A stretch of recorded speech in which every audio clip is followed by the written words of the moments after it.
This episode of the Nerd Corporation podcast may contain spoilers and explicit language. Listener discretion is advised. Welcome to the Nerd Corporation.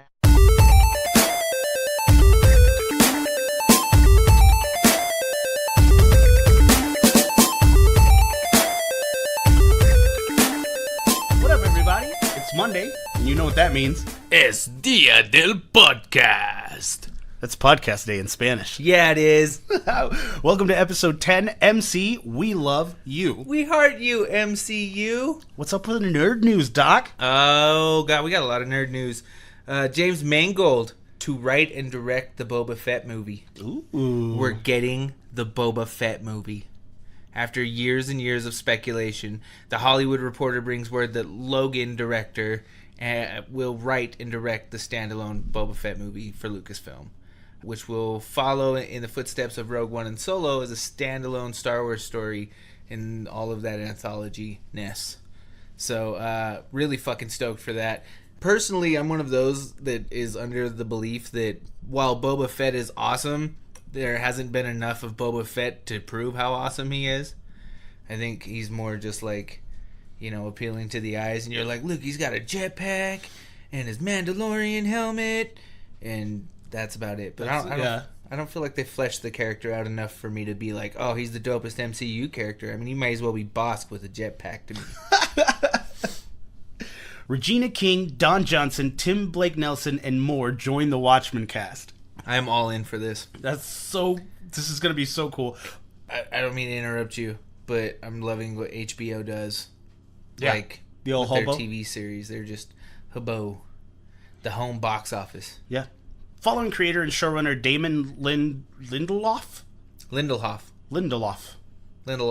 Yeah, okay. Following creator and showrunner Damon Lindelof's letter to fans containing details on HBO's series adaptation of the Watchmen comics, Variety reports that the cast for the pilot has come together.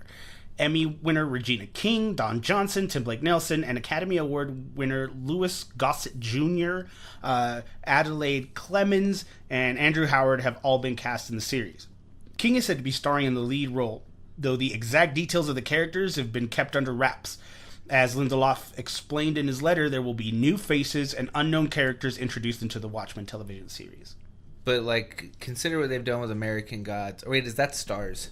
I don't know. Well, either or.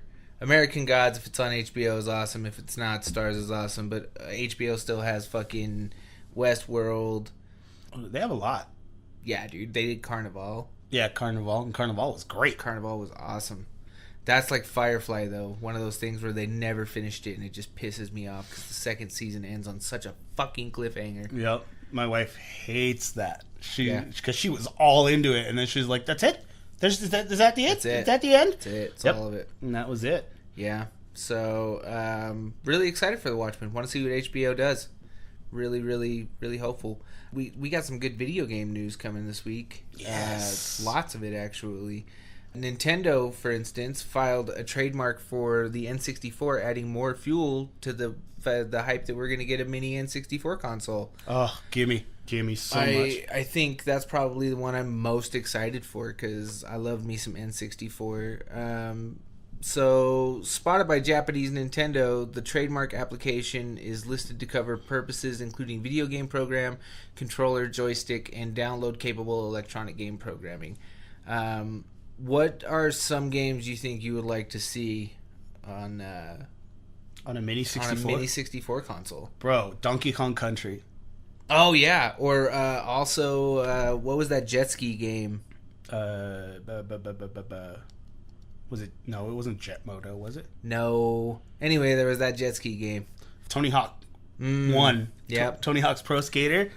Gimme. Yeah, and then didn't they have like the first 1080 snowboarding game? 1080, yeah, dude. Yep, 1080. Yeah. Other classics like GoldenEye. We took a 64 with us when we hit the road together that one time. Yes, Dr. Nick and I, we went on tour. We toured the Northwest and took an N64 with us. And we played some fucking GoldenEye.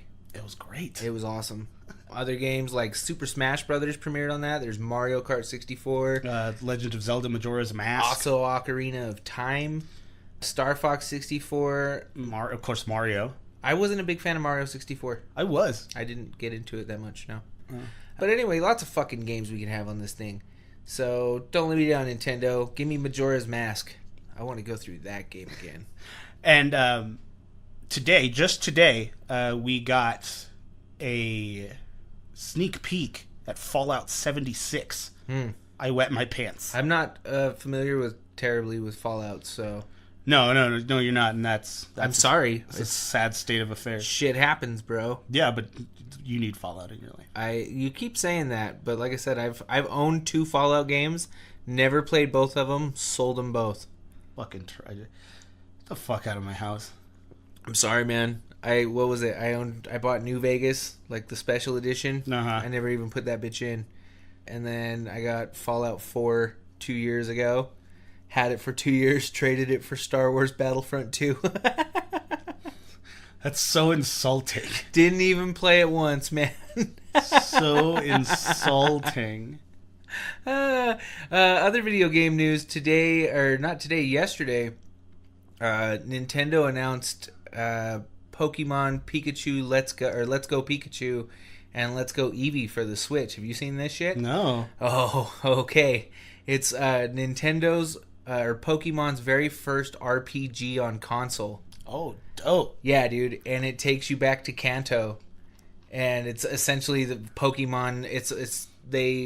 It leaked a year ago that they were working on something like this, and people were saying it was going to be a remake of Pokemon Yellow. Huh. But it is in the sense that you get whichever game you pick. If you get Let's Go Pikachu, you start out with a Pikachu, and if you get Let's Go Eevee, you start out with an Eevee, and then that Pokemon follows you outside of its Pokeball on your journey through Kanto. Wave Race 64. Yeah, good job. My wife messaged me. Yeah, she did. She was just like, "It's Wave Race.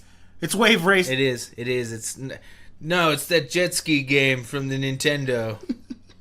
But yeah, man, fucking Let's Go Pikachu, Let's Go Eevee announced for the Switch. And Fallout 76 is going to be so amazing. I've seen the trailer like 5 times already, and it just makes my heart so happy. Well, obviously you haven't seen the trailer for fucking Let's Go Pikachu, because it's pretty fucking awesome too. Well, I'm sure it's okay. And it's compatible with Pokemon Go. Oh. In that you can, yeah, dude, you can take your fucking Pokemon from Pokemon Go and drop them off in the game at a Pokemon Go daycare and go interact with them in the game. Yeah. Now that's cool. And you can trade gifts from game to game. Mm-hmm. And there's they're inventing a special fucking Pokeball controller. Mm-hmm. That's how you catch your Pokemon in game. You throw the Pokeball, and then you can put a Pokemon in the Pokeball and walk it around with you on your day-to-day travels, and it'll fucking help hook up your Pokemon. That's dope. Yeah. That's pretty cool. Yeah, so fully interactive fucking shit, man. And then final piece of news we got today, Spawn. Jamie Foxx. Whoa. I'm down. I am absolutely down. Sorry for the loud lip smack there. I get excited when I think about Jamie Foxx. I was going to cut it out. But oh, well, whatever. I don't care. I can admit my shit. Anyway, Jamie Foxx.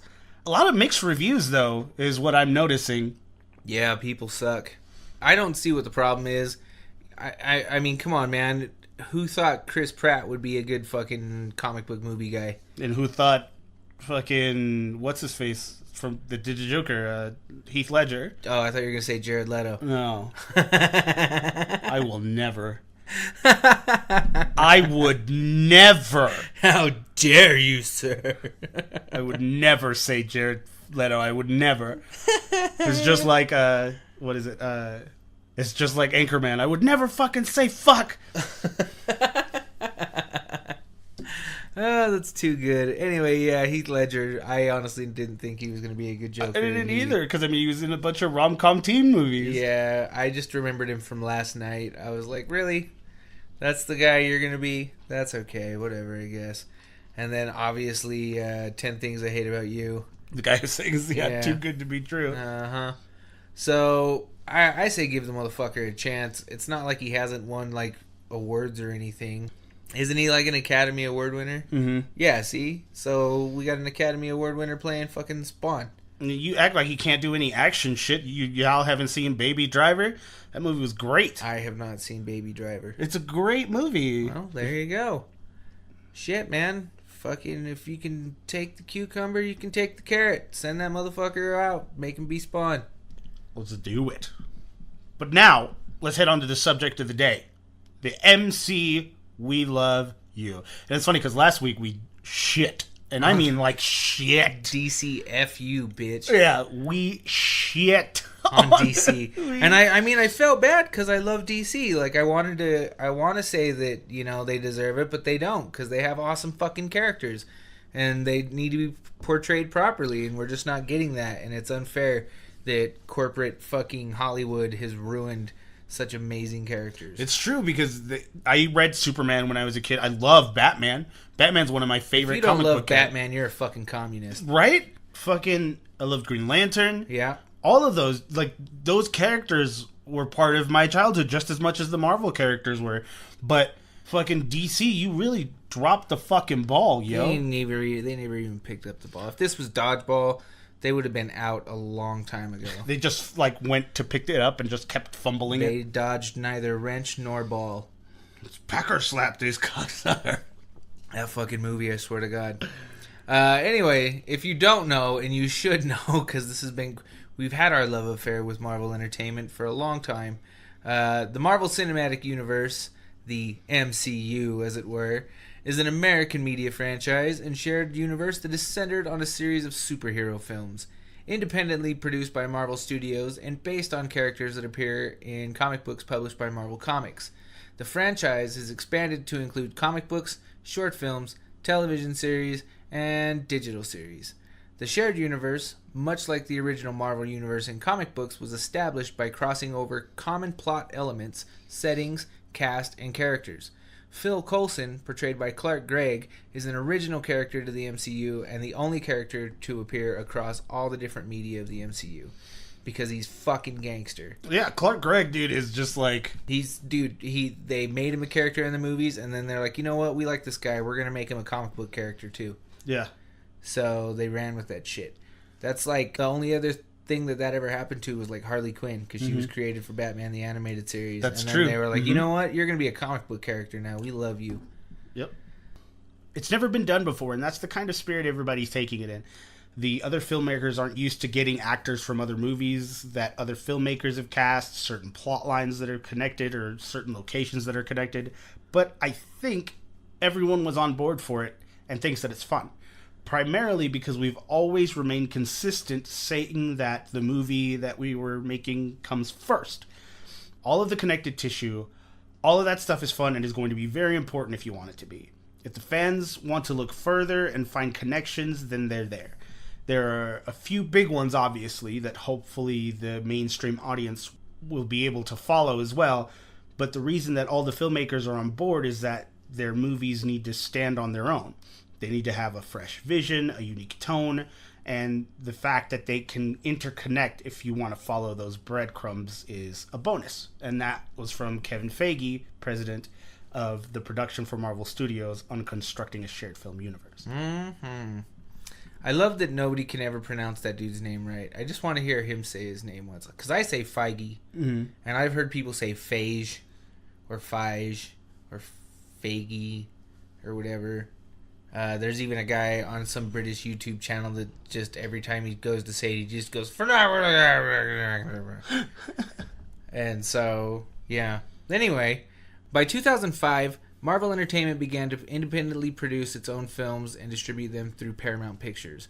Previously, Marvel had co-produced several superhero films with Columbia Pictures, New Line Cinema, and others, including a 7-year development deal with 20th Century Fox. Marvel made relatively little profit from its licensing deals with other studios and wanted to get more money out of its films while maintaining artistic control of the projects and distribution. Avi Arad, head of Marvel's film division, was pleased with Sam Raimi's Spider-Man films at Sony, but was less pleased about others.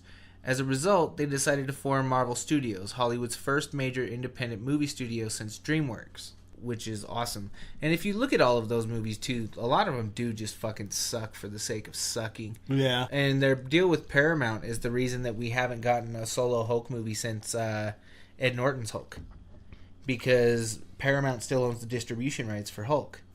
And so Marvel's like, guess what, bitch? We're not giving you a Hulk movie. As long as they use him as a side character in other movies, Paramount doesn't get a piece of the pie. Huh. Yeah. Well, that's stupid because I want a full Hulk movie. Yeah, I mean, we've deserved a Mark Ruffalo Hulk movie for God knows how long. I'm just saying. Aird's second-in-command, Kevin Feige, realized that unlike Spider-Man and the X-Men, whose film rights were licensed to Sony and Fox respectively, Marvel still owned the rights to the core members of the Avengers. Feige, a self-professed fanboy, envisioned creating a shared universe just as creators Stan Lee and Jack Kirby had done with their comic books in the early 1960s. To raise capital, the studio secured funding from a 7-year, $525 million revolving credit facility with Merrill Lynch. Marvel's plan was to release individual films for their main characters and then merge them together in a crossover film. Arid, who had doubted the strategy, yet insisted that it was his reputation that helped secure the initial financing, resigned the following year. Kevin Feige helped conceive a shared media universe of Marvel properties. That's the story of how the baby began. I think the fact that when they started to really talk about this, when they started to announce that Iron Man and Captain America and so on and so forth, like they had stated the core members of the Avengers, I started to get really excited because those are characters. They weren't like mainstream characters like the X-Men, yeah, they really weren't. Spider-Man. I mean, people knew them, but they weren't familiar with them. You know what I'm saying? So for classic comic book nerds, we were all pretty stoked. To see that come to fruition. I agree. So in 2007, a 33-year-old Feige was named studio chief in order to preserve its artistic integrity. Marvel Studios formed a creative committee of 6 people familiar with its comic book lore. Feige, Marvel Studios co-president Louis D'Esposito. I had to do it. Yeah, you did. Marvel Comics president of publishing Dan Buckley, Marvel's chief creative officer Joe Quesada, Gangsta, and writer Brian Michael Bendis. Go check out previous episodes. The Man Without Fear, Brian Michael Bendis, and the Marvel Knight's Tale, about Joe Quesada, and Marvel Entertainment president Alan Fine, who oversaw the committee. Feige initially referred to the shared narrative continuity of these films as the Marvel Cinema Universe, but later used the term Marvel Cinematic Universe. Marvel has designated the Marvel Cinematic Universe as Earth 1999999 within the continuity of the company's multiverse. That's too many nines. That's way too many nines, but that's enough. There's lots of nines in this number, okay? Earth 199,999. Okay, there you go. That's the one. So Marvel is the best example of what a shared universe can be as far as movies are concerned. What is it? Universal tried to do that with the monsters. Yeah, that shit was dumb. And fucking tanked on the Mummy. That Mummy movie sucked. That movie was shit. That was horrible. If that movie would have been good, I think it would have popped off for some dope monster. Yeah, but unfortunately it was a really bad telling of the League of Extraordinary Gentlemen. It was just a really shitty version of that. Yeah, and that's a good one to talk about too, is the League of Extraordinary Gentlemen. Great movie. Which were the original Avengers pretty much. Yeah, but still, awesome. I thought that movie. What did you think of that movie? I loved that movie. I thought it was a good movie. Sean Connery, bitch. I loved the shit out of that. That's probably one of my top 10 favorite movies. Really? Yeah. Wow. Yeah, I really wouldn't put it up that high. No, I did. It's in one of my top 10 favorite movies. I'd say maybe top 50 for me. Really? Yeah. I loved that movie. And it's probably in the mid-30s. See, and I was just what, 15 when that movie came out? Yeah, around there. Yeah, so. Yeah, because I saw it in theaters too, and I was a bit of a wee lad. Anyway, all right, Eddie Lion, Iron Man 2008. How do you feel about this movie? I love this movie. I still quote this movie to this day. You know that line when he does the Jericho. That's how Dad did it. That's how America does it. I use that quote on a weekly basis. That scene defines Tony Stark for me, I think. Yeah. Where he's just he's all arrogant and badass, even though he knows deep down inside he's pushing something wrong. But he's just I don't care. I got my booze. I got my money. Fuck you. I'm fucking Tony Stark. Suck a duck. And here's the giant crazy cluster fuck your mother rocket that you want to buy. Lots of the fucking of mothers, but with pro consent, because we here at the Nerd Corporation are pro consent. So therefore, if moms don't want you to fuck them, don't fuck them. Don't do it. Anyway, so Iron Man really was like the definitive movie for this series. Like, if you look all the way back 10 years, it's beyond the fact that, yes, it's the one that started it all. It really defined what Marvel was going to do. You know what I'm saying? They brought in that Stinger scene with Nick Fury. Oh, yeah. Plus all the other Easter eggs in it. And it wasn't like Easter egg heavy where it was like everything you were like, oh. It was just like some random nods to shit, you know? And I think that was another great thing about that movie, you know, because they really they laid it down the line, especially with a character like that. Yeah, and I think it was a great choice to choose Iron Man as the starter. Mm-hmm. Robert Downey Jr., bitch. Like, that's how you start a party, right there. Yeah, in more ways than one. Real, you know. Oh, do you want to have a party? Can we get Robert Downey Jr.? Yeah, and then people start sniffing their nose a lot, and buying shit tons of booze. And I'm okay with all. Look it, he did it. He was a fucking billionaire, playboy, fucking philanthropist, whatever the fuck. Genius, billionaire, playboy, philanthropist. There you go. Anyway, and he epitomized it. Like, everything that has been cast in the Marvel Cinematic Universe is spot on. Yeah, I agree. It's like they find the perfect actor from day one with Iron Man to fill every role beyond that. And even if you didn't think it would work, it fucking worked. It did. It really did. Like, there was just no denying the success that Iron Man created. Like, that was the catalyst.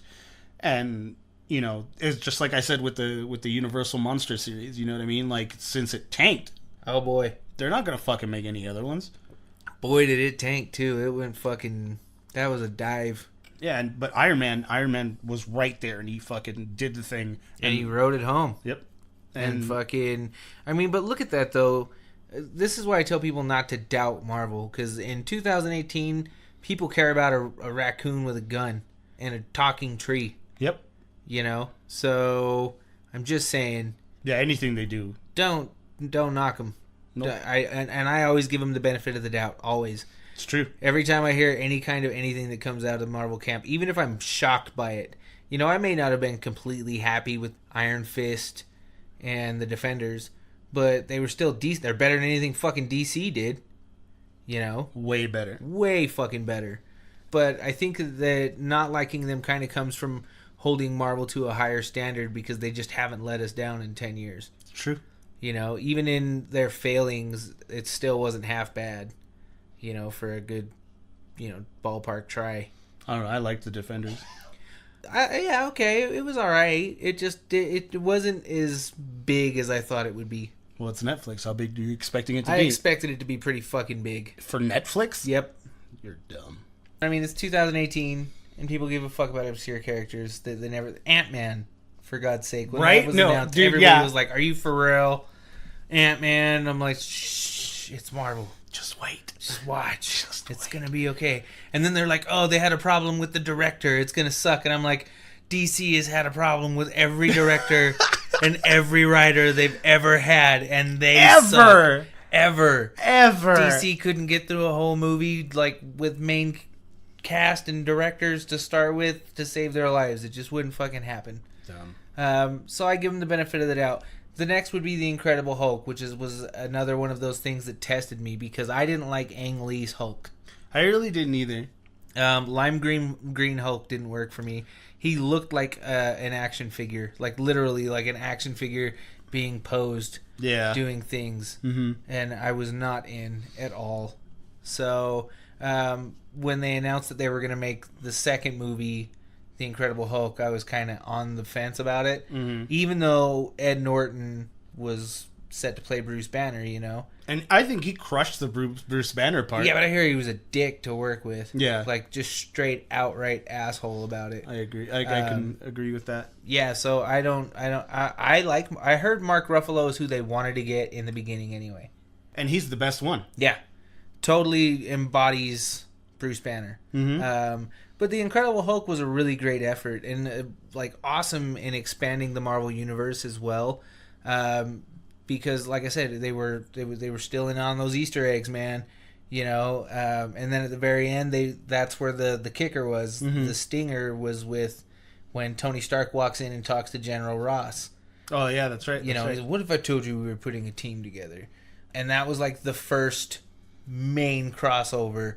I remember just sitting there and going, holy shit, it's real. They're really going to do this. Yeah. They're really going to make fucking characters interact with each other. This is going to be some real fucking shit. Jesus Christ. We're doing it. We're doing it. We're fucking doing it. And then, you know, we had to wait 2 years, but then we got Iron Man 2, which was, you know, it wasn't as good as Iron Man 1. On a scale of 1 to 10, 10 being Iron Man 1, 1 being Ang Lee's Hulk, I would give Iron Man 2 an 8, 8.5. I agree. I can definitely agree with that. I think my biggest qualm with that movie was the way they handled Whiplash. Yeah, it was just kind of like, it wasn't what he is in the comics, I think. Well, no, because they combined the character. He was a cross between Crimson Dynamo and Whiplash, because the original Whiplash isn't Russian. So they were like, oh, we'll make him the Crimson Dynamo and Whiplash. Especially when they had him in the suit at the end with all of the... Yeah, it was dumb. Plus, I think it was like a huge mishandling of Mickey Rourke. So they pretty much essentially turned him into Omega Red. Yeah. Well, Whiplash in the comic books has the whips with the electrified whatever the fuck, right? Mm-hmm. But then they were like, oh, now we'll give him, you know, Crimson Dynamo's suit, and then, you know, now he's Russian. Yay. Omega Red. Yeah, pretty much. I'd love to see Omega Red in a movie. I would love to see that too, and I think maybe Marvel might do that if they ever get Wolverine back. Mm-hmm. Wearing my Wolverine socks today. Oh, nice. Yeah. I don't know if you noticed. I was looking for my Spider-Man ones because I have several pairs of Marvel socks. I got Deadpool. I got Spider-Man. I got the Incredible Hulk. I got the Wolverine and Iron Man ones.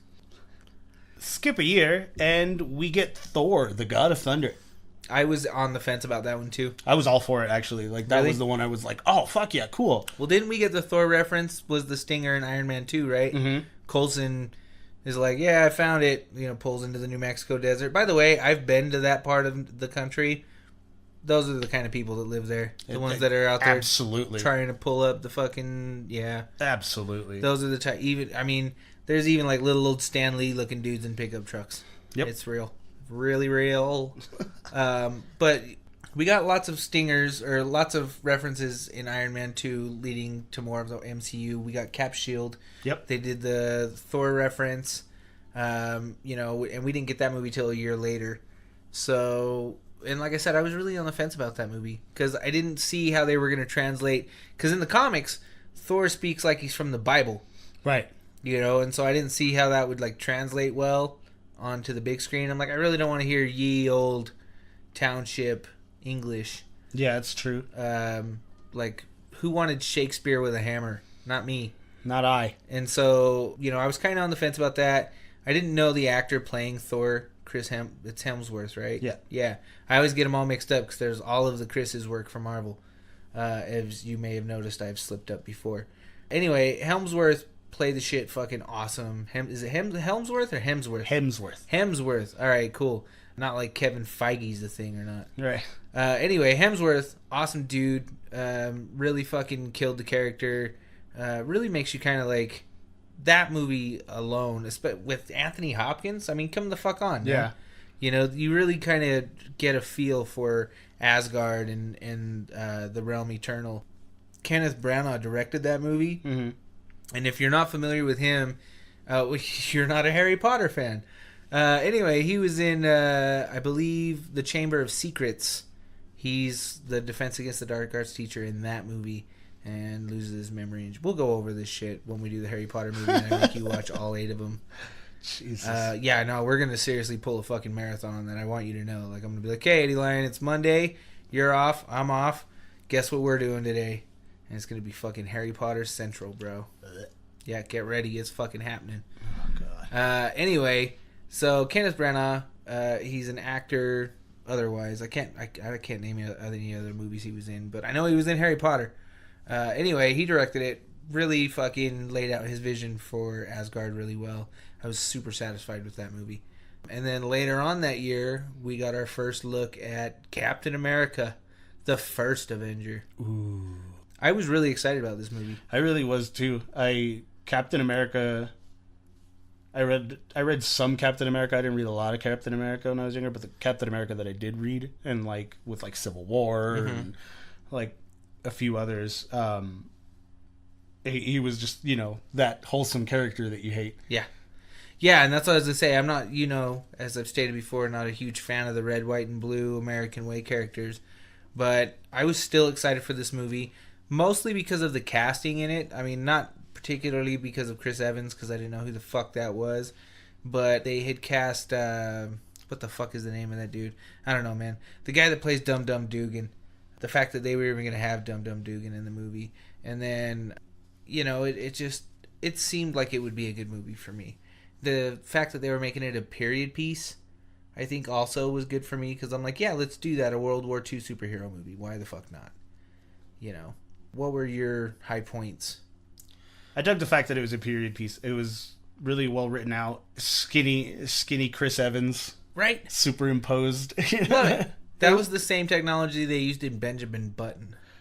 Yeah, yeah, I didn't know that. Yep.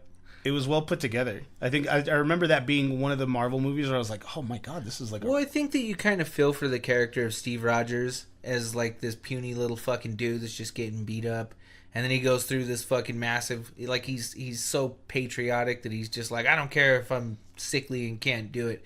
You better give me a goddamn uniform and put me on the field. It's not fair that I'm not out there risking my life. Right. For like, that's patriotism. I'm not going to get into...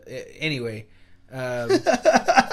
that's fucking patriotism, and really Steve Rogers is that guy. And he and like I said, I'm not huge into that shit. Chris Evans made me want to, like, he made me, like, when I left the 300, I was like, bitch, let's go kill some fucking what are the Persians. Yeah, I'm like, let's go kill some fucking Persians. Let's go hot gates, bitch. This is Sparta. I walked out of Captain America going, America, fuck yeah. Here again to save the motherfucking day. Dude, I was about it. Like, Chris Evans sold me on that shit. It's like me at the end of every Rocky movie. Yeah. I love you, Adrian. Let's go Sly. All right. Let's go. Fucking Eddie Murphy. I saw where you went. I saw where you were going. All right, Sly. All right, Sly. But yeah, man, Captain America, the first Avenger, was a great, I guess, like, it kind of tied everything together, because at the end of that movie is when, you know, they wake Cap up in the year 2011, and they're like, damn, Cap, you've been asleep for 90 years, bitch.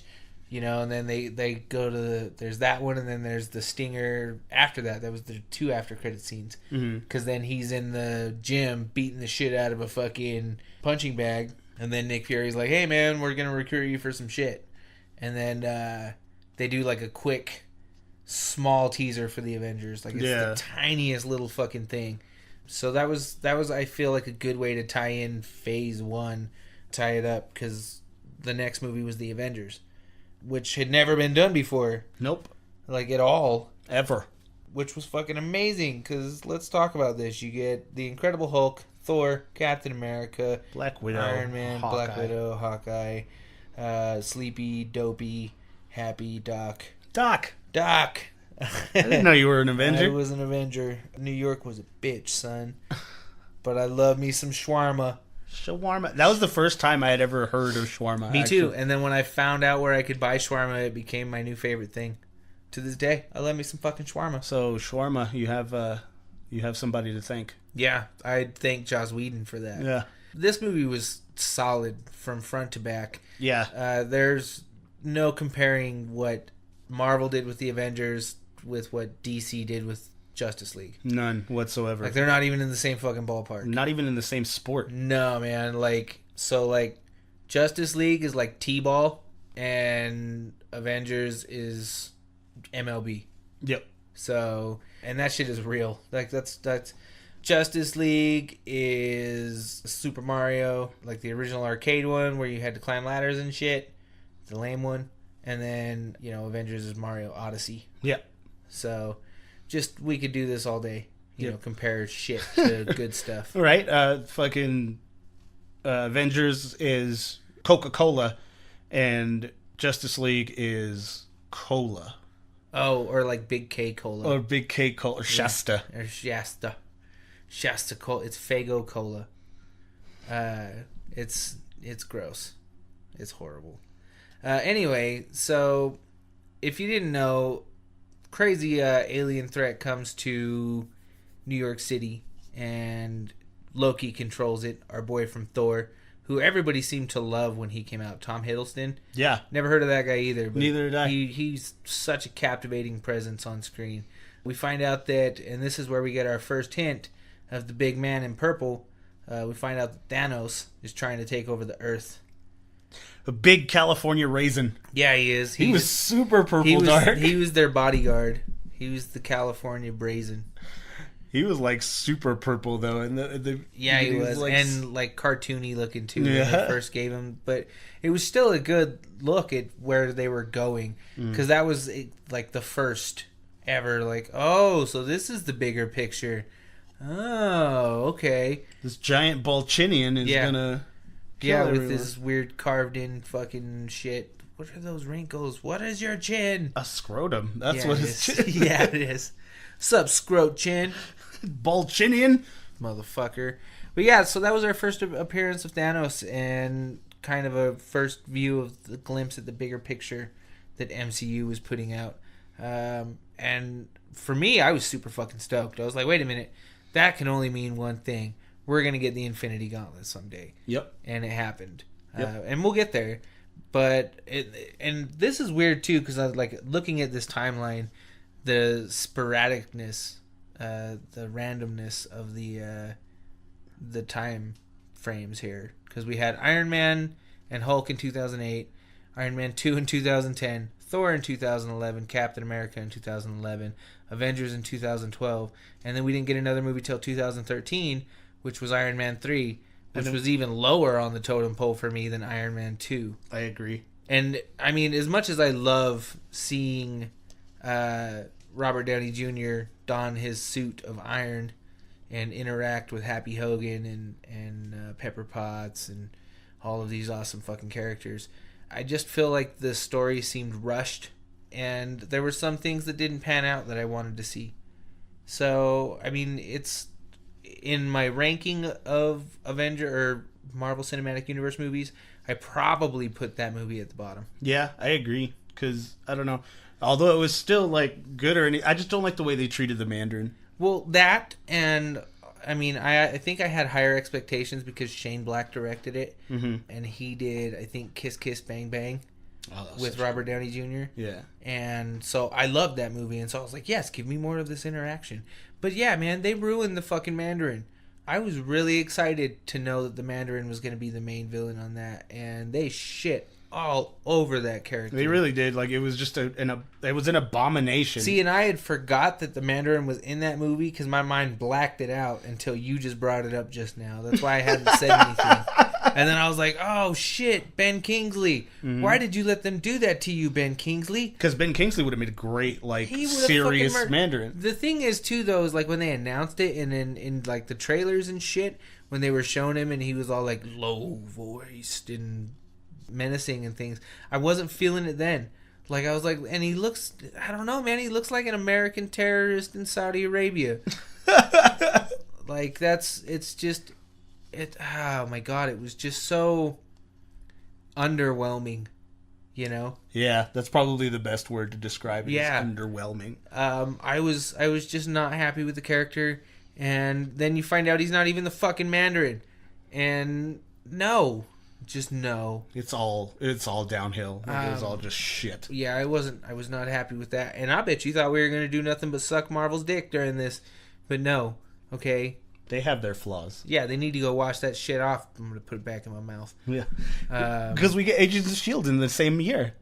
Yeah, and that's, you know, that's another double-edged sword. It's good and it's bad at the same fucking time. I'm just starting it. Yeah, we were just discussing this, Eddie Lyon and I, before we started recording this episode. It's funny to me because I'm caught up. You know, like I've watched all of them. And so they just finished season 6, season 6. I One of think. them. And then they announced that recently they're going to do another season. So like I'm caught up to where we're at, and you're just starting it. And so I'm sitting here. I'm like, have they done this yet? Have they done that yet? You're like, no. I'm like, oh, never mind. Spoilers. Nerd Corporation may contain spoilers. So Iron Man 3, and then they gave us Agents of S.H.I.E.L.D., which was like this big endeavor where they're like, it's going to tie into the movies. Our TV shows are also in the same universe. Bum, bum, bum. But I feel like I was saying earlier that Agents of S.H.I.E.L.D. starts off really slow. Yeah, that's my problem with it right now. Is just like I'm finding it hard to latch on. Mm-hmm. Like I'm 10 episodes in, and I'm just like I'm more trudging along. You're halfway there, and if you commit by mid season 2, you'll be locked in. And that's what everybody tells me. So I am holding out. Mm-hmm. Yeah, you just got to get through the first season because it more or less just introduces the characters, and you just kind of have to accept who they are at that point. And they really give you the total fucking package with explaining how Coulson returns. And I don't know, man. I'd say it's worth it up to this point. And they almost lost me this season. There was a point in the season where I was just like, I don't know. Maybe they should just end this show, you know, because it's Jed Whedon and it's Joss Whedon's brother. And it kind of has a Firefly-ish feel to it sometimes, especially in this season. They go to space in the current season. If I know you don't know that, or you may not. I didn't know that. Yeah, they go to space, and so it kind of gets like this Firefly appeal. Joss and Jed, huh? Mm-hmm, mm-hmm. The Whedons. The Whedons. That's The Whedons. some weird Joss Jed. Yeah. I mean, if you like J's, it works, you know, but they're a little too curvy for me. I'm not down. I like my letters straight like N. H. H. Give me a good H any day. Give me a good H. Throw that in there. In that very same year, we got the Dark World. Yeah. Thor Dark World. And you told me you didn't start watching Agents of S.H.I.E.L.D. because you hadn't seen Thor. Yeah, that's right. I hadn't watched Agents of S.H.I.E.L.D. because I had not seen Thor the Dark World. Mm-hmm. So I wanted to make sure I had all of that information with me. Yeah, and the funny thing for me is that the Thor the Dark World reference in Agents of S.H.I.E.L.D. really isn't that big. It really wasn't. It's not. It's just like a quick little, oh, hey, some shit went down in England. Anyway, moving on. Yeah, I was pissed. I was just like, oh, so I could have watched this. Yeah, you could have. And yep, that's one thing you'll learn from watching Agents of S.H.I.E.L.D., the references are never that, like, I think in season 1, Sam Jackson makes like 2 cameos. And that's it. Wow. Yeah. And then I think Maria Hill makes a cameo in one of the other seasons. Colby Smulders. Oh, she does. I love her so she much. Smulders all of them. But yeah, so, I mean, even like this season, I know you don't like spoilers, but tough shit. They reference Infinity War, but only in the sense that they mention Thanos. Like, one of these aliens is just like, Thanos is headed to Earth right now. And that's essentially... And then he's like, and your world's doomed because he's fucking the Mad Titan. And guess what, bitch? The world's gonna end. It's over. Yeah. So, it's never, like, too big. You know, the references to the other movies. So, the reference to Thor the Dark World wasn't insane, as you had known or noticed recently. But on Thor the Dark World, the topic therein, I thought the movie was pretty good. Yeah.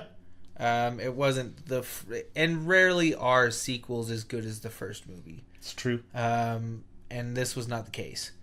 It was okay. It was a great continuation of the characters.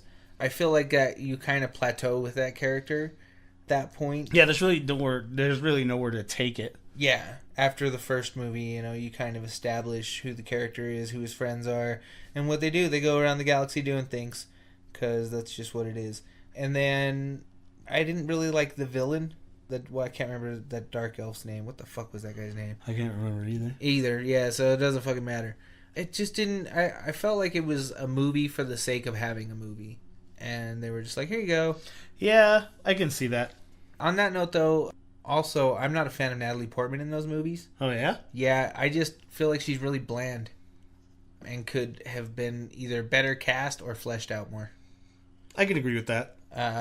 So, but at the same time, like I said, it wasn't a bad movie. It was okay. It was okay. It's above. It's better than Iron Man 3. Leaps and bounds better.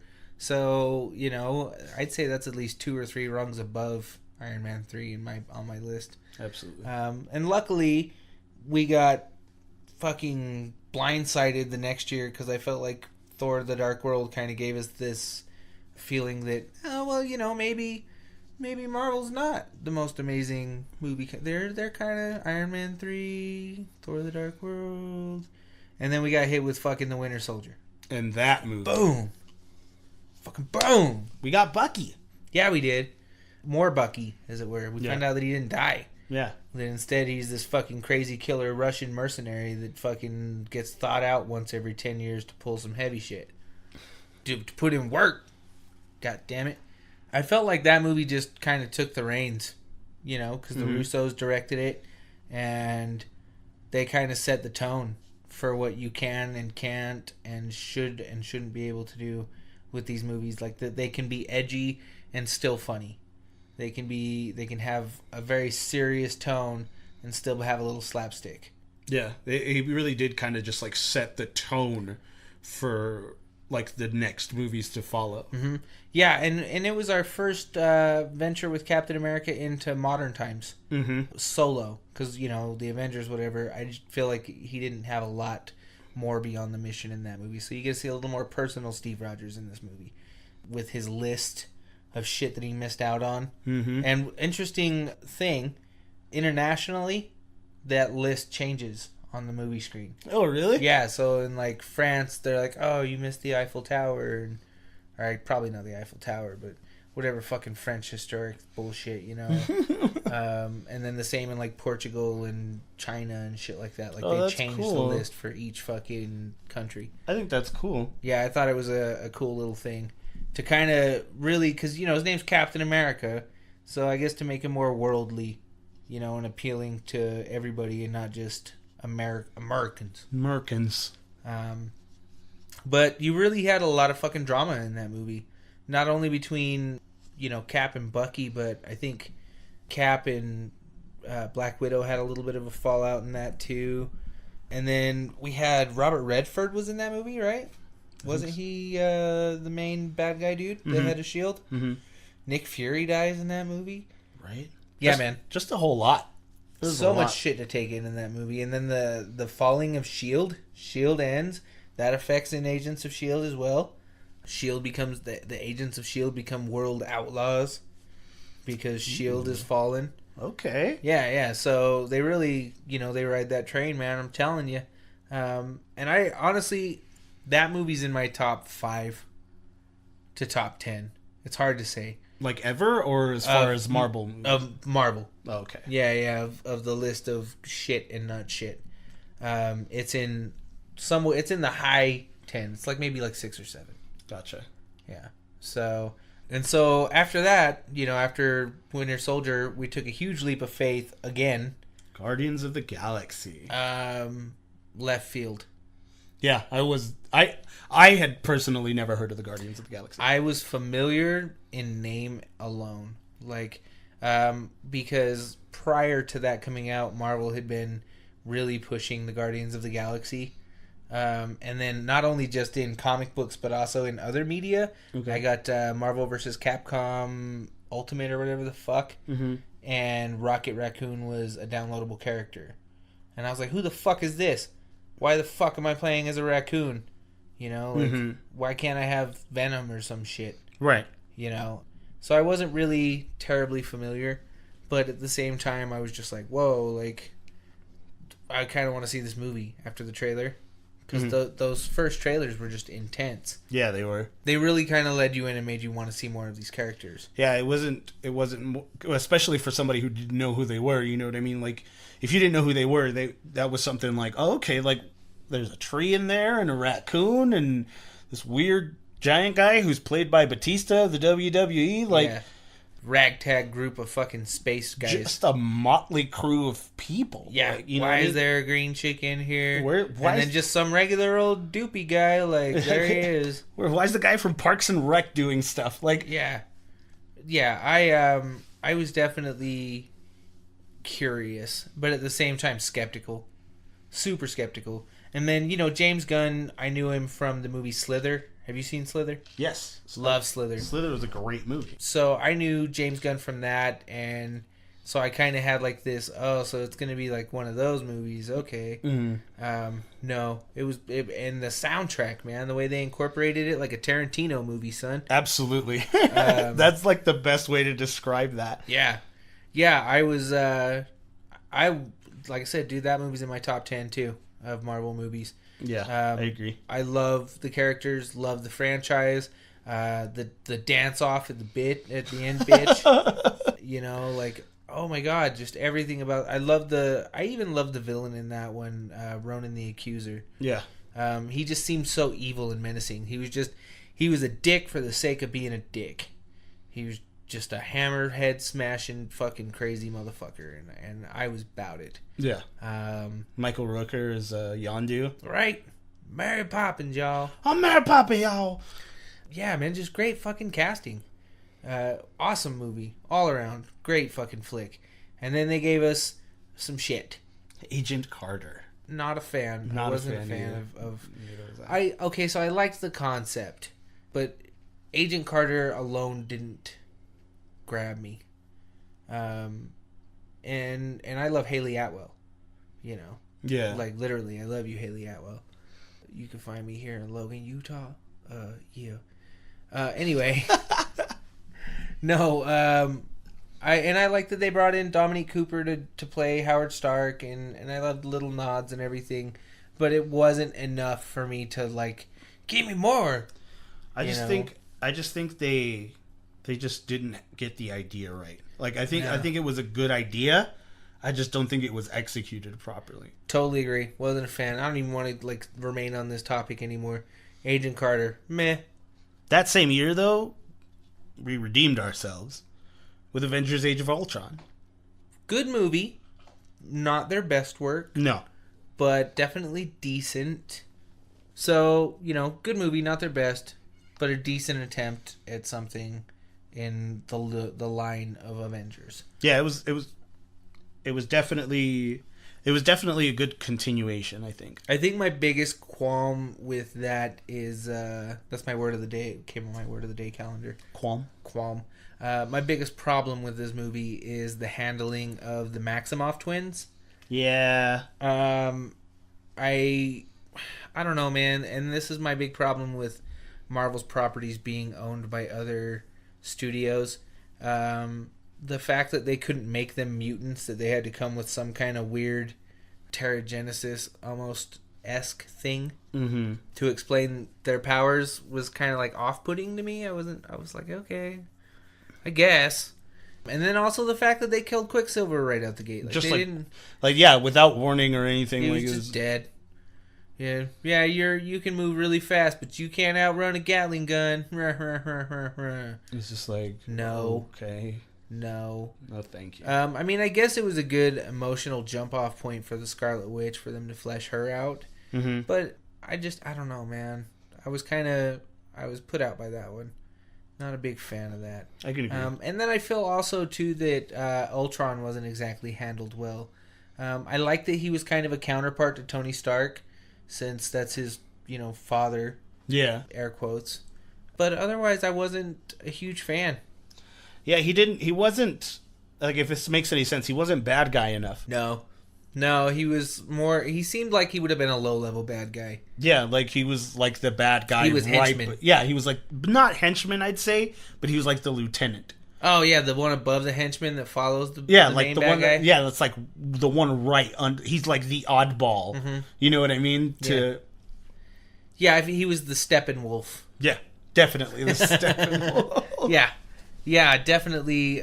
So, and also I heard that Joss Whedon wasn't in that movie 100%. Like, his heart just wasn't all there. He was really burnt out with the way Marvel does things and was kind of, like, on the low end. And you kind of feel that with that movie, And so I say to you now, directors that take on these franchises, if you start to lose the passion, move the fuck on. Yeah, agreed. There's no need to have the characters take a dip. No matter how awesome you are, the characters will suffer. So, yeah. And then later that year we got Daredevil. Yes. Our first appearance of... First Netflix Marvel series. And it was a reacquisition because I believe Fox previously owned Daredevil. Because Banana Fleck was Daredevil. Yes. Banana Fleck. Yeah, and that movie sucked. I don't care what anybody says. It sucked, but I liked it. Yeah, it was okay. I liked that movie a lot, actually. I'm not a fan. I was a total fan of it. I think we had stated previously that I liked Bullseye and Banana Fleck, and that was it. Everything else in that movie sucked dick. I liked it. No. It's a bad movie. I'm not going to tell you it's not a bad movie, but I liked it. Well, at least you can admit it.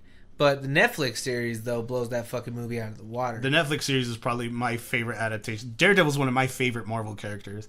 And to have seen it done justice was amazing because, like, everything about that series was spot on. Well, yeah, like the whole first season, he's in Frank Miller's Daredevil costume. Yep. Which is fucking awesome. He doesn't get his Daredevil costume till like the last or second to last episode. Yep.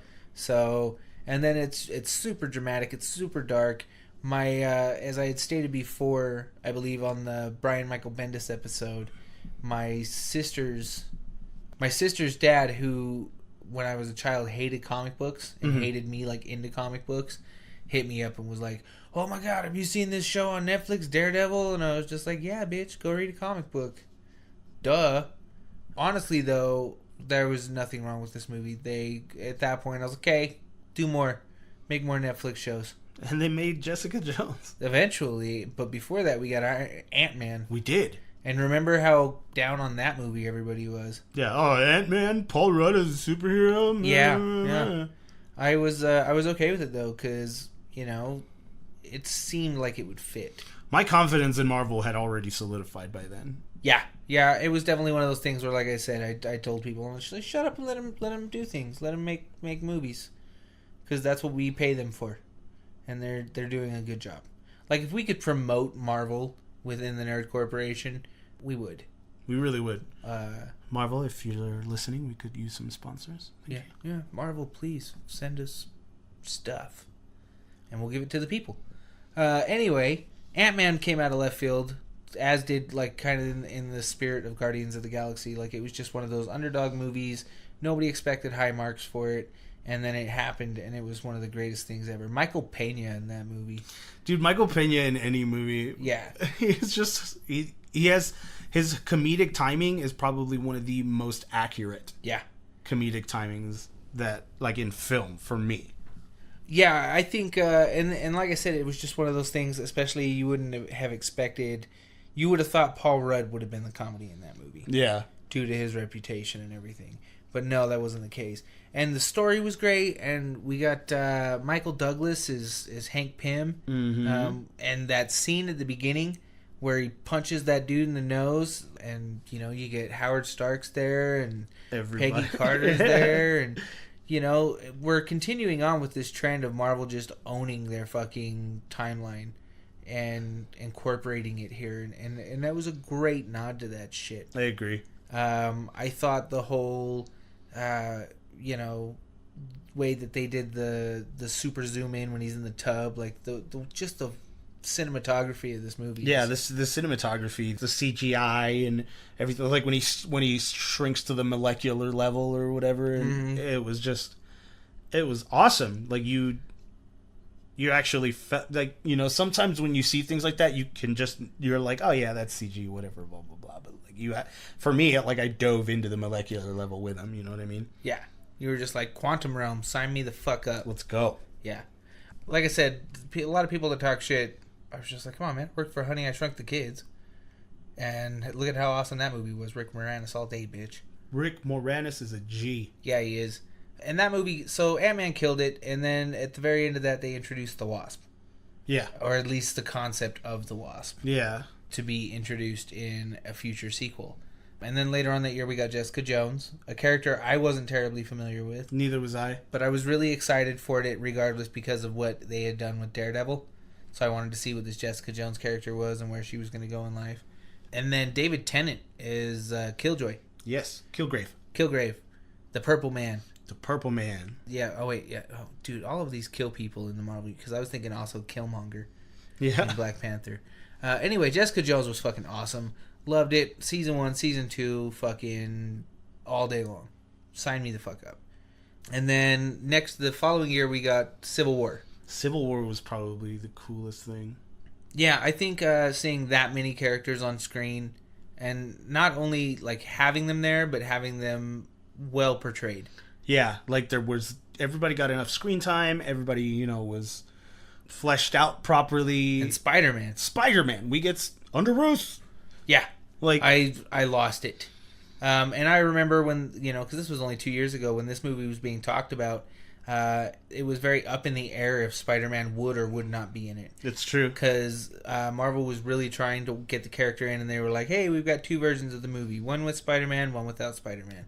I'm like, well, let's hope to God that we get the one with fucking Spider-Man in it. And Tom Holland killing it. Every fucking time he puts that suit on that kid, I swear to God. And I mean, I think I said this on a couple episodes back, but Stan Lee co-signed on him. So You said that, yeah. Said that he was what he had envisioned Spider-Man to be. Quintessential Spider-Man. You do a really good Stan Lee. Thanks, I try. No, I love Tom Holland as Spider-Man. I love that whole fucking movie. And it was one of those things where I was like, oh, I'm Team Cap, bitch, all the way. I've been Team Cap since the comic books, motherfucker. Real shit. I ain't even fucking with y'all. If you're Team Iron Man, we ain't friends. And then at the end of that movie, I was like, fuck Team Cap. Team Iron Man, bitch. All the way. How dare you not tell him that your best friend killed his mom. Like, fucking ruined my life at the end of that movie. Oh, my God. Nothing was harder for me to accept until fucking Tom Holland died in Infinity War. Then I was like, no! Like, your son won't even talk about it. I brought it up to fucking Eddie's youngest kid the other day. I was trying to be like, that mean uncle. And I was like, and Spider-Man's dead! And Black Panther's dead! And Loki's dead! And Eddie's youngest is like, we're not talking about this, and like straight up shut me down, dude. And there was nothing I could say to a 6-year-old. It was just like, don't talk to me about all of my favorite characters dying. Yeah, he was just like, can we please not talk about this? Yeah, and I'm just like, fine, whatever. Make me feel bad about being a dick. But Civil War did that to me with, like I said, with Iron Man's parents dying, and you find out that Bucky is the direct result of that. Yeah. And then just you see fucking the heartache in Robert Downey Jr.'s eyes. You knew? Like, how long did you know? Fucking, oh my God, it's making me tear up right now. It's horrible. It's disgusting. And then later on we get Luke Cage this year. They're really killing it in 2016. They're hitting that high point here. Because Civil War was gold. Certified platinum, bitch. Yeah, and Luke Cage was nothing short of amazing. Yeah. I mean, just very character-driven, Afrocentric, just amazing. I love that all of the episodes are named after Gangstar songs. Yeah. Great shit. And then, we had been previously introduced to Luke Cage and Jessica Jones. And so, it just made me want more of that character. So when they announced the show, I was like, oh, they're doing it. They're giving us some shit. And they had announced the Defenders at one point in there, too. And we'll get to that. But Luke Cage killed it. Love the casting in that. Perfect fucking casting for that shit. Perfect casting. And that just kind of solidified their presence on Netflix as something to pay attention to. Also that year we got Doctor Strange. Great fucking movie. I thought it was really good. Doctor Strange to me is like the mystic arts Tony Stark. Yeah, absolutely all of that. Very arrogant, super rich dude. Has to figure out how to work one of his inabilities. So, like, Tony Stark loses his heart, Doctor Strange lost his hands. Yep. And you can only live with... Well, no, you can live without your hands. But still. Well, I mean, I don't know. I guess it would depend on how your libido is. Pocket pussy in a bag, Eddie Lion. That's all I gotta say. That's how he survives having no hands. All right. In prison, they call them Fifi bags. Fifi. Anyway, Doctor Strange was awesome. Caught a lot of controversy for recasting the Ancient One as a woman. A white woman, nonetheless. And then, Marvel explained it away as the Ancient One as a title. Not to mention that Tilda Swinton plays a lot of androgynous... Boy, howdy. Remember Constantine? Yeah, she played Gabriel in Constantine. You know what I mean? Like, it's... It fit. I didn't care much. I was for it. okay with it. I didn't care much. We for finally got your favorite dude in a Marvel movie in that movie. Yeah. Chiwetel Ejiofor. I wanted Chiwetel Ejiofor to be T'Challa. Like, I was just like, Chiwetel Ejiofor, and it's just a fun name to say, Chiwetel Ejiofor. But I wanted him to be Black Panther, or I just wanted him in a Marvel role because I think he would knock it out of the park, and he did. And I was so naysayer on that one for it. It'll never happen, Eddie Lion. It'll never happen. And then they made him Baron Mordo. And I think he's going to kill that role. And I was like, yeah, super buddy. Stoked.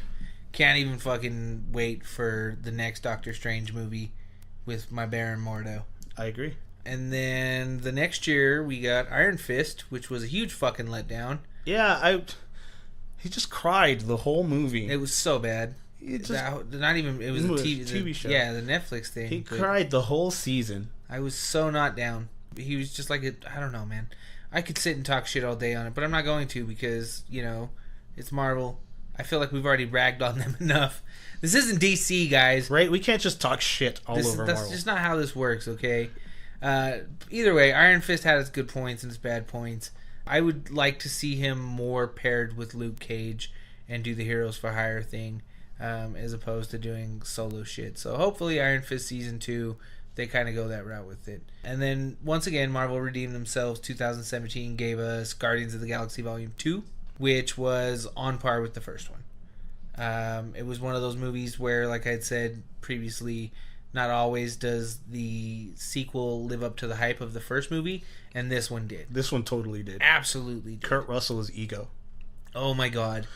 Kurt Russell in anything. I just love Kurt Russell ever since fucking he was Snake Plissken. Yeah. And I was so ready for this movie. And then the soundtrack again. They did it again. Tarantino. That's another thing I liked about the Luke Cage soundtrack. Yeah. It was very rap-esque. Yeah, it was very hip-hop. Very hip-hop. I was super into that shit. And then, Guardians of the Galaxy had a great storyline. They really flesh out more of the Peter Quill Gamora romance, which ultimately comes to a crashing halt. Mm-hmm. And honestly, it was awesome. And it panned out really well. And the stinger in that one gives us a hint of Adam Warlock, who was a big player in the Infinity Gauntlet series. If you haven't listened, go listen to episode 2, Run the Jewels on the Gauntlet, to discuss the Infinity Gauntlet. But awesome reference there. And then we finally got our dude, Your Friendly Neighborhood Spider-Man. Which was probably the best adaptation of Spider-Man, in my opinion. Oh, yeah. And I loved Andrew Garfield's Spider-Man. Me too.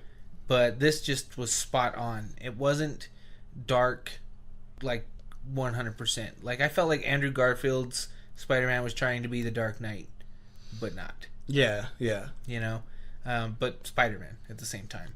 And Tom Holland, fucking, oh my god, dude. He is Spider-Man. Yeah, and he then isn't always. I mean, we got Ned and that Ned Leeds. I'm just gonna call him Ned Leeds. I don't give a fuck if they gave him his last name. It's fucking Ned Leeds. It really is. They gave us Ned in the movie, and their interactions together. Michael Keaton is the Vulture. Michael Keaton is the fucking Vulture. We got more continuation with our boy Happy Hogan and Tony Stark making huge cameos in that movie. I love Tony Stark's presence in that fucking movie. It really is. It's like it's just like one of those like mentor. He's like his Mr. Miyagi. Yeah. It was like mechanical Mr. Miyagi. Yeah, I was absolutely 100% down for all of this shit. And 2017 was just like a big year for things. Like huge year. We had The Defenders and The Punisher, which were both awesome. Great series. And then, they kind of dropped the ball with the Inhumans. Yeah. But we had Thor Ragnarok that year too, and that movie. That reignited the character for me. I agree. Totally reinvigorated it. I wasn't, I talked a lot of shit because of the humor in it, but I got over it. Mainly because I love Korg. Korg, yeah, and Meek. I'm gonna go start a revolution. Yeah. Piss off, you ghost! Welcome. Love it. Loved it. Great fucking movie. Loved Valkyrie. Loved Hela. Just everything about that movie. Anthony Hopkins dying, just front to back. It was a lot better than I anticipated, that's for sure. Yeah, absolutely. And then we get the Runaways on Hulu. Yeah, I wasn't ready for that. I thought it was an okay show. It was mediocre. Yeah, I in my book. agree. It wasn't really what I expected it to be. I read The Runaways, and I was really I really liked that story, and there were just a lot of differences between the liberties that Hulu took. Yeah. And I was just like, Yeah, it was super meh. And then earlier this year, 2018, we finally arrived. Black Panther, man. Wakanda forever. Yeah, I'll bet you that Chadwick Boseman is so tired of people doing that to him whenever he goes anywhere. Right. I'll bet you it's just like a daily workout for him to just fucking cross his arms and all that shit. But can you take a picture of me? Can you do Wakanda? My king, will you take a I bet you he's like, bro, I'm just a guy, but thank you for taking my portrayal of this character and you know, taking it to heart and shit and all of his ideologies and everything, you know what I'm saying? Yeah. That movie kind of came out of left field for me. And Marvel seems to do that, I've noticed. You just don't see you're like, you have faith, but then it's better than you had expected. Like, what's an obscure character that nobody knows that we can probably make a lot of money off of? Mm-hmm. That's what they're going to keep doing, too. And that is why Marvel is always going to be on top. God damn it. It's true. But yeah, Black Panther was awesome. The message was great. The fact that it maintained its independence in Wakanda. That they weren't like, it wasn't affected by the other movies. Yeah. Because, you know, Wakanda has been this very isolated thing throughout time. And so I felt like that kind of that captured that with them not really bringing in Easter eggs from other movies and shit. Like, it was just Wakanda. That's where you were. That's what was going on. And that's just what it is. Yeah. So that was good. And then obviously this year we already had Infinity War. Oh, great movie. And if you haven't, we did a spoiler-filled review. Go catch Infinity spoilers. Just shameless self-promotion. Same as plug. Yeah, was a great movie. Blew my mind. Ended awesomely. Amazing. Ruined a lot of lives. Including my children's. Yeah, it did. A lot of people still hung up on that. I'm still seeing new memes daily, and we're like a month out from that movie. It was great. So great. And then let it go, people. They fucking died, okay? They all died. It's over. Jesus. And then in the next couple of years, well, at the end of this year, we'll get Cloak and Dagger, Ant-Man. No, dude, not in the end of this year. That comes out on my birthday, June 7th, bitch. June 7th, huh? Yeah, dude, Cloak and Dagger. So, yeah, okay, so we get Cloak and Dagger this year. We get Ant-Man and the Wasp. In July. And then we get Captain Marvel and Avengers 4 next year. So, lots of fucking shit coming from this company here. I'm super excited for Cloak and Dagger. Yeah, me too. And then also Ant-Man and the Wasp. Like I said, Ant-Man was kind of like a left field movie for me. And then what else are we getting next year? Infinity War? Yeah. Part 2? Yep, Infinity War Part 2. We get Captain Marvel. Captain Marvel's going to be another good one. I feel like that's one of those breakout characters, again, that nobody knows about, that it's just going to fucking happen, and everybody's going to be all about the Carol Corps.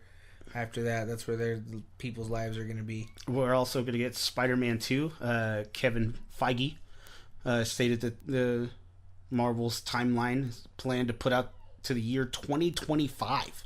Yeah, man. 2025 is what Feige said. And I've actually heard that it goes up to like 2028. Go Kevin Feige. Feige is killing it, man. And we've got, Spider-Man 2, Guardians 3, Black Widow's supposed to be a thing in there at some point in life. The Eternals, I think, too. The Eternals was tossed around. I'm not too familiar with the plots, and so obviously I'm going to read up on this shit. Yeah. But there's so much more to come, especially with Marvel talking about purchasing Fox. So I hope that goes through. It needs to be. It's an inevitability, I think. Yeah. I think Disney will outbid Comcast, and Comcast will just have to suck it up. Yep. Fuck you, Comcast. Fuck you, Comcast. Fuck you. And then not to mention in all of this, and out of all of this spanning all of the Marvel Universe, comic books, movies, TV shows, they coined the Stan Lee cameo. Oh my god, the Stan Lee cameo. They perfected it. It's like, it's one of those things that you expect out of Marvel movies. You anticipate it. Yeah, like it's one of those, I wonder what Stan Lee's going to do this time. You know what I mean? Like, it's just one of those things that's just fucking cool. And they fleshed that out in Guardians too, where you see that he's hanging out with the Watchers and stuff, so it kind of gives you this appeal that maybe he's a Watcher. Yeah. You know, just out there doing things, watching people do stuff. Love the Stan Lee cameos. I'm glad that they filmed so many of them ahead of time that, you know, we still get them for a couple more movies. And that's it, man. That's the MCU from front to back, kind of where we're at right now. we've got a lot coming. Hopefully we get some Fantastic Four in the MCU at some point. Some X-Men. I'd love to see the Silver Surfer play a role somewhere out there in the cosmic universe. Oh, yeah. Norman Rad. I would love to see him interact with the Guardians of the Galaxy. That'd be fucking dope. I mean, I there's still so much to be seen. I want to see fucking Beta Ray Bill get fleshed out in a Thor movie. Oh, my God. Like, I want to see some cool shit. And so I'm going to keep watching my Marvel. Because DC is just I can't. Question of the week for next week. What would you wish for if you collected all of the Dragon Balls? All of the Dragon Balls? All 7. There's 7. Well, what would I wish for? I guess I'll have to tell you next week when we talk about Dragon Ball Z. Next week on Dragon Ball Z. Yes. I think is that the title we're going for? That's whatever. Oh, yeah, that's the title that we're going for. Next week on Dragon Ball Z. As always, you can find us on social media to answer said question. What would you wish for if you had all 7 Dragon Balls? You can find us on Facebook at the Nerd Corporation. Twitter and Instagram at Nerdcore Podcast. Or you can email us at nerdcorppodcast@gmail.com. And for those looking to continue to seek the knowledge of the Watchers with us, please join our Patreon. Patreon.com/Nerdcore Podcast. Several tiers of loot to be had, from ringtones and giveaways to shoutouts and bonus episodes. Once again, we're really sorry. We'd like to apologize to our special guest this week, Robert Downey Jr., for not being able to get to you. Hopefully you can come back another time and discuss being a genius billionaire playboy philanthropist and carry on. Once again, for the Nerd Corporation, my name is Eddie Lyon. I'm Dr. Nick. Stay tuned, true believers, and Excelsior! Tune in next week. Same nerd time, same nerd channel. Oh, you're going to try to get it right this time? That's how it was supposed to be. No, it's not. You're always fucking naysaying when it comes to my shit. It's because you always say argue. stupid shit. Why do you always argue?